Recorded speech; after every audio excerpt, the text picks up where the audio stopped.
ವಿಷ್ಣುವಿನಲ್ಲಿ ದೇವತೆಗಳ ಮೊರೆ. ಇತ್ತ ದಶರಥನು ಯಜ್ಞ ಕಾರ್ಯದಲ್ಲಿ ತಲ್ಲೀನನಾಗಿದ್ದಾಗ ಅತ್ತ ದೇವತೆಗಳು ರಾಕ್ಷಸರ ರಾಜ ರಾವಣನನ್ನು ಕುರಿತು ಬ್ರಹ್ಮದೇವನಲ್ಲಿ ಪ್ರಸ್ತಾಪಿಸಿದರು.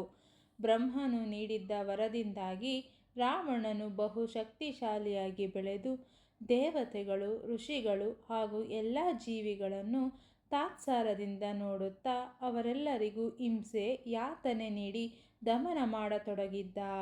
ಅವನ ಅಹಂಕಾರ ಕಂಡವರನ್ನು ಧ್ವಂಸ ಮಾಡತೊಡಗಿತ್ತು.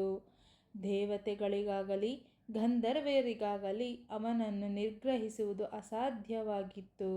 ಆದರೆ ಅವನಲ್ಲೊಂದು ಕೊರತೆ ಇತ್ತು. ಅವನು ವರವನ್ನು ಬೇಡುವಾಗ ತನ್ನ ಸಾವು ಮಾನವನಿಂದ ಆಗಬಾರದು ಎಂಬುದನ್ನು ಕೇಳಲು ಮರೆತಿದ್ದ. ಬ್ರಹ್ಮನು ಈ ವಿಷಯವನ್ನು ದೇವತೆಗಳಿಗೆ ತಿಳಿಸಿ ವಿಷ್ಣುದೇವನ ಸಹಾಯವನ್ನು ಯಾಚಿಸಿರಿ ಎಂದು ಸಲಹೆ ನೀಡಿದ.